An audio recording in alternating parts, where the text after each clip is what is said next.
রাসূল সাল্লাল্লাহু আলাইহি ওয়াসাল্লাম ও মহান আল্লাহ পাক রব্বুল আলামিনের বাক্য মোতাবেক আমি আপনাকে যেটা বলতে চাইছি সেটা হচ্ছে, আমরা নিজের পাপের জন্য যদি আল্লাহ পাক রব্বুল আলামিনের কাছে ক্ষমা ভিক্ষা চাই, অবশ্যই আমাদের বাড়িতে বরকত আসবে।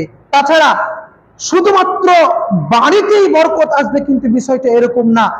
আপনি কোন এক জায়গায় কাজ করতে গিয়েছেন, মাঠে কাজ করতে গিয়েছেন, অনেক ক্লান্ত অনুভব করছেন, ক্লান্ত দূর করার জন্য যদি আপনি ইস্তেগফার পাঠ করেন, ইস্তেগফার বলেন, আস্তাগফিরুল্লাহ আস্তাগফিরুল্লাহ যদি বলেন, আল্লাহ পাক রব্বুল আলামিন আপনার এই ইস্তেগফার পড়ার কারণে আপনার শরীর থেকে ক্লান্ত দূর করে দেবে। শরীরের মধ্যে আল্লাহ পাক রব্বুল আলামিন বরকত অবতীর্ণ করবে। ইস্তেগফারের এত পাওয়ার, ইস্তেগফারের এত ক্ষমতা।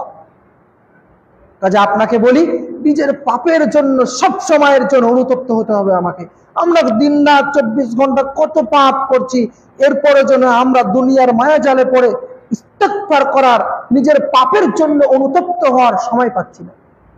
আমরা দুনিয়ার মহাব্বতে পড়ে মরণকে ভুলে গিয়েছি, যে আমরা মরে যাব, চলে যাব, কবরের মাঝে একদিন আমাকে যেতে হবে, এই চিন্তা চেতনা আমরা ভুলে গেছি। যদি আমাদের এই চিন্তা চেতনা থাকতো তাহলে অবশ্যই আমরা বেশি বেশি করে ইস্তেগফার করতাম, নিজের পাপের জন্য ক্ষমা ভিক্ষা চাইতাম।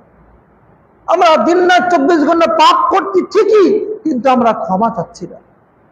কাজে বলতে চাইছি, আমরা ব্যক্তি জীবনে, পারিবারিক জীবনে, সাংসারিক জীবনে যদি বরকত নিতে চাই, আমাদেরকে বেশি বেশি করে ইস্তেগফার করতে হবে, নিজের পাপের জন্য ক্ষমা ভিক্ষা চাইতে হবে। সম্মানীয় উপস্থিতি, আমি 4 নম্বর বরকত পাওয়ার মাধ্যম যেটা আমি আপনাকে বলতে পারি সেটা হচ্ছে বেশি বেশি করে নিজের সম্পদ থেকে দান করা।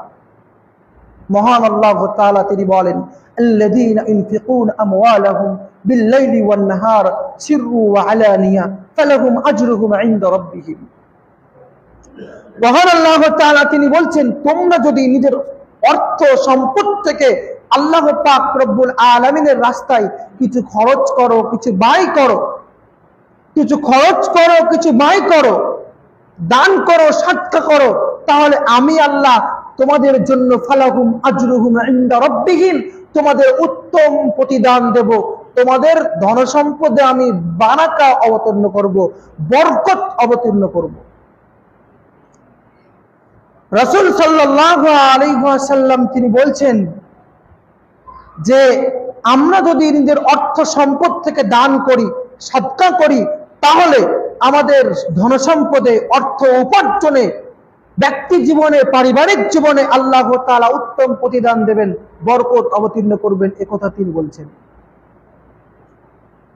কাজেই দান এক এমন পাওয়ারফুল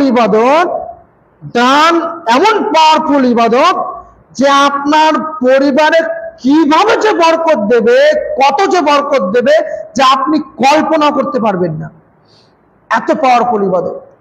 এই কারণে তো রাসূলুল্লাহ সাল্লাল্লাহু আলাইহি ওয়াসাল্লাম তিনি বলতেন, ইসলামের মধ্যে সবচাইতে উত্তম কর্ম, ইসলামের মধ্যে সবচাইতে উত্তম কর্ম হচ্ছে তুতইমুত তাআম ওয়া তাকরাউস সালাম, অভাবগ্রস্ত মানুষকে খাদ্য দেওয়া, একে অপরের সালাম করা। অভাবগ্রস্ত মানুষকে খাদ্য দেওয়া, একে অপরের সালাম করা পৃথিবীর সবচাইতে উত্তম আমল, পৃথিবীর সবচাইতে সুন্দরতম ইবাদত। আপনি যদি দান সাদকা করেন তাহলে পৃথিবীর সবচাইতে সুন্দরতম ইবাদতটা করলেন। রাসূল সাল্লাল্লাহু আলাইহি ওয়াসাল্লাম তিনি বলছেন যে তোমরা দান সাদকা করো বেশি বেশি করে, নিকট আত্মীয় যদি তোমাদের থাকে, গরিব মিসকিন, ওই নিকট আত্মীয়দেরকে বেশি বেশি করে দান করো। কারণ নিকট আত্মীয়দেরকে তোমরা যদি বেশি বেশি করে দান করো, ডবল নেকি পাবে। এমনি সাধারণ সাদকা করলে, দান করলে আপনি যে সমপরিমাণ নেকি পাওয়ার কথা, সেই সমপরিমাণ নেকি পাবেন। কিন্তু যদি আপনি আপনার নিকট আত্মীয়, পাড়া প্রতিবেশীকে দান করেন, ইয়াতিম আত্মীয় স্বজন আছে, সেই ইয়াতিম আত্মীয় স্বজনকে যদি আপনি দান করেন, আল্লাহ রাসূল সাল্লাল্লাহু আলাইহি ওয়াসাল্লাম তিনি বলছেন ডবল নেকি পাবেন। এক, দান করার নেকি।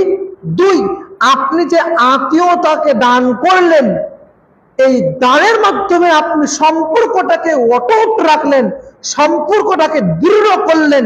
এই সম্পর্ক দৃঢ় করার কারণে ডবল নেকি দিবেন মহান আল্লাহ পাক রব্বুল আলামিন। যাই হোক, আমি যেটা আপনাকে বলতে চাইছি যে আমরা যদি দান সাদকা করি তাহলে আমাদের ব্যক্তি জীবনে, পারিবারিক জীবনে, সাংসারিক জীবনে বরকত আসবেই, এ কথাই ঠিক। বরকত পাওয়ার আরেকটি পন্থা আপনাকে বলি, সেটা হচ্ছে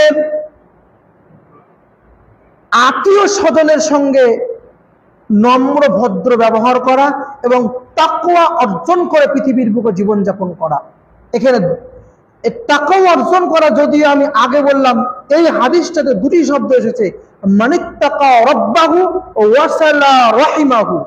তিনি বলছেন যে কোন মানুষ যদি তাকওয়া অর্জন করে পৃথিবীর বুকে জীবনযাপন করে, ওয়াসালা রাহিমাহু, আত্মীয়তার সঙ্গে সম্পর্ক সুন্দর করে পৃথিবীর বুকে যদি জীবনযাপন করে, তাহলে আল্লাহ তাআলা, রাসূল সাল্লাল্লাহু আলাইহি ওয়াসাল্লাম তিনি বলছেন যে তার অর্থ সম্পদে বরকত হবে এবং তার হায়াতে বরকত হবে। কি বুঝলেন? তার অর্থ সম্পদে বরকত হবে এবং হায়াতে বরকত হবে। বুঝলেন না? আপনি যদি আল্লাহ পাক রব্বুল আলামিনের প্রতি ঈমান রেখে পরহেজগারিতা অবলম্বন করে পৃথিবীর বুকে জীবনযাপন করেন এবং আত্মীয়তা সম্পর্ক অটুট রেখে যদি পৃথিবীর বুকে জীবনযাপন করেন, এই দুটি কর্ম যদি করে পৃথিবীর বুকে জীবনযাপন করছেন, আল্লাহ রাসূল সাল্লাল্লাহু আলাইহি ওয়াসাল্লাম তিনি বলছেন আপনার হায়াতে বরকত দেবে। হায়াতে বরকত দিবে মানে আপনার রোগ বালা মুসিবত ইত্যাদি দূর করে দেবে। আপনার রোগ বালা মুসিবত আল্লাহ পাক রব্বুল আলামিন দূর করবে। আর রোগ বালা মুসিবত আল্লাহ পাক রব্বুল আলামিন দূর করবে মানে আপনার হায়াতে বরকত দেবে। আর কিসে বরকত দেবে? আপনার আমওয়াল, অর্থ উপার্জন, অর্থ সম্পদে বরকত দেবে। সম্মানীয় উপস্থিতি, আমি এতক্ষণ ধরে আমি আপনাকে যেটা বলতে চাইছি সেটা হচ্ছে যে সমস্ত বরকত পাওয়া মাধ্যমগুলো আছে, যে সমস্ত বরকত ব্যক্তি জীবনে, পারিবারিক জীবনে, সাংসারিক জীবনে যত মাধ্যম আছে যে আমার পরিবারের মধ্যে বরকত আসুক, সমস্ত মাধ্যম অবলম্বন করে আমাদেরকে পৃথিবীর বুকে জীবনযাপন করতে হবে। তবে আমরা ব্যক্তির জীবনে, পারিবারিক জীবনে, সাংসারিক জীবনে বরকত পাবো না, তো পাবো না। যাই হোক, সময়, আজানের সময় হয়ে গেছে। একটাই আপনাকে মেসেজ দিতে চাইছি আজকের সংশোধনী সভা থেকে, যে আমরা নিজের পাপের জন্য বেশি বেশি করে ইস্তেগফার করব, আমরা বেশি বেশি করে কোরআন তেলাওয়াত করব, আমরা বেশি বেশি করে ঈমানটাকে মজবুত করে পরহেজগারিতা অবলম্বন করে পৃথিবীর বুকে জীবনযাপন করব, আমরা বেশি বেশি করে দান সাদকা করে পৃথিবীর বুকে জীবনযাপন করব, আমরা তাকওয়া এবং আত্মীয়র সঙ্গে অটুট রেখে আমরা পৃথিবীর বুকে জীবনযাপন করব। এই 5টি কথা বললাম। আল্লাহ পাক রব্বুল আলামিন আমাদেরকে যেন রাসূলের পদ্ধতি মোতাবেক, রাসূলের তরিকা মোতাবেক বরকত পাওয়ার যে সমস্ত মাধ্যম, যে সমস্ত পদ্ধতিগুলো আছে, সেই পদ্ধতি, সেই মাধ্যমগুলো অবলম্বন করে পৃথিবীর বুকে জীবনযাপন করা তৌফিক দান করুক। আমরা সকলে বলি আমিন।